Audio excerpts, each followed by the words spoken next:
Hello. हाँ चगुलू हाँ पूरा मु सुस्थ मनुष्यटा पूरा मत इफेक्ट करदेलु। कौन खेती करती तोर टे तागिद मागिद करती बड़ भाईटा कर जड़े बिजनेस को सुदृढ़ करने ते मुझे बस पाठ पढ़ुली मो पर हिंसा लगी तोर हाँ 24 घंटा बस पाठ पढ़ुली कौन खेती कली तोर मैंने तो डाकिक आनी विश्वास कलु बही पार उठे तब तो कही वर्षे पर मु चाकरी करदेने आईदर तू फार्म टा संभालू ना फार्म को सहित पाठ पढ़ू ना फार्म छाड़ दे पाठ पढ़ू मु पैसा देमी कही तो मुझे कथा जो कही कौन मुझे एपट सेपट करे कि कम एमती कलु मत मारी तू तो जीवन ठीक कर दे ठिया पारनी कथा कही पारनी आखिक देखा मोर मो जीवन में कौन हम समस्ते कहते केस करने एबे भी माँ पेटर भाई बोली तो केस करनी ये दया भाव है रागिले भी फार्म पाई रागे निज काम पाई रागेनी आपर आसिक तो पुणी साकु लेकिन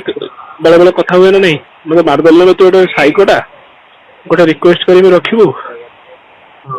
मो कथा कहते बड़ नहीं हो छाती बहुत पेन हो बेक पेन हो कथा कही बेसी कथा कि गोटे रिक्वेस्ट कर रखू मु बहुत भावुँ मतलब बेसी कष्ट हो तू मत विष मानने फर्म बोली अन्य किए बाधिल मो पाखे रखुच सब भल पाऊँ मत विश्वास कला बेसी बाधि तो हाथ गोड़ धोई कह टे मैंने कौन कौन मत नाटा विषय डॉक्टर कह ट्रिटमेंट कर बहुत कष्ट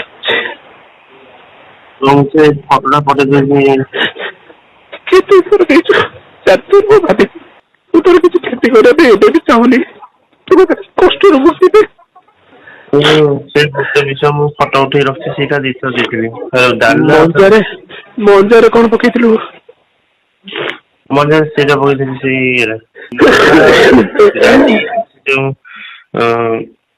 भजा से गोटे पकई से गोटे विष भाभी कह केथर पकई टोटाल टा गोटे विष से गोटे प्रकार केते थर देजु 3 थर भजा दे 4 थर मो मन पड़ुची थे डाले भजा ये जो मंजार आनी मत कद मार दू